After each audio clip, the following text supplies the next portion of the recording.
Pakistan's economy is showing signs of stability, but the recovery remains dangerously exposed. The country's central bank expects growth to accelerate, inflation to ease, and foreign exchange reserves to rise. At the same time, conflict in the Middle East, volatile fuel prices, and a nationwide transport strike are threatening to push costs higher and disrupt trade. Here's Pakistan's latest economic update.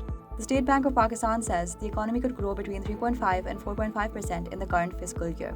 Inflation is also expected to ease and settle near the upper limit of the central bank's target range by the end of the year. Pakistan's external position appears relatively stable as well. The current account deficit is forecast to remain between 0 and 1% of the GDP, allowing the state bank to continue buying dollars and potentially increase its foreign exchange reserves to more than $20 billion by December. But these projections come with serious risks. The state bank says the conflict in the Middle East has already driven up global energy prices, freight charges, and insurance costs, while disrupting supply chains. Any further escalation could make oil and other commodities more expensive than currently forecast. For an energy importing country such as Pakistan, that could increase inflation, widen the trade deficit, and put pressure on the rupee. Climate shocks are another concern. The central bank has warned that floods and evolving El Nino conditions could damage crops, disrupt food supplies, and push prices higher. It also says delays in economic reforms could weaken exports and productivity, limiting Pakistan's ability to sustain stronger growth without triggering another round of inflation or external financing pressure. Fuel prices are already reflecting some of that vulnerability. The government has kept petrol and high-speed diesel prices unchanged for August 11th because international benchmark prices were not published a day earlier.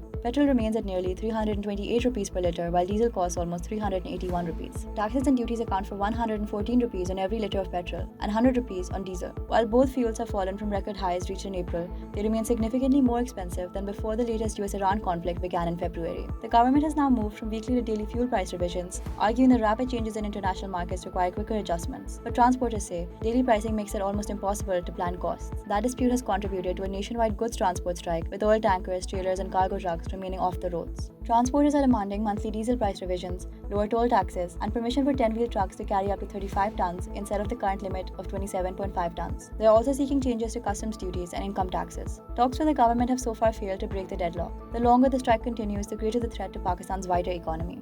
Business and industry groups warn that factories could run short of raw materials, fuel deliveries could be disrupted, and export consignments could miss shipping deadlines. Pakistan's textile industry is particularly exposed because it depends on road transport to move raw materials to factories and finished products to ports. Amid these pressures, remittances have provided some relief. Overseas Pakistanis sent home $3.6 billion in July, an increase of 13% compared with the same month last year. Saudi Arabia remained the largest source, followed by the United Arab Emirates, the United Kingdom, European Union countries, and the United States. The government is targeting a record $44 billion in remittances this fiscal year, after receiving $41.5 billion last year. These inflows are supporting foreign exchange reserves and helping Pakistan pay for imports, but they are also masking a deeper weakness. Pakistan recorded a trade deficit of more than $39 billion last year, absorbing much of the money sent home by overseas workers. The new fiscal year has already begun, with a monthly trade deficit of $3.5 billion. That means remittances are keeping the external account afloat, but they cannot substitute for stronger exports. So the economic picture is mixed. Growth is expected to improve, inflation could ease, and remittances remain strong, but expensive energy, weak exports, climate risks, and a transport shutdown could quickly undermine that progress. Pakistan may be moving towards stability, but its recovery still has very little room for error. For more details, read the Dawn stories linked in description.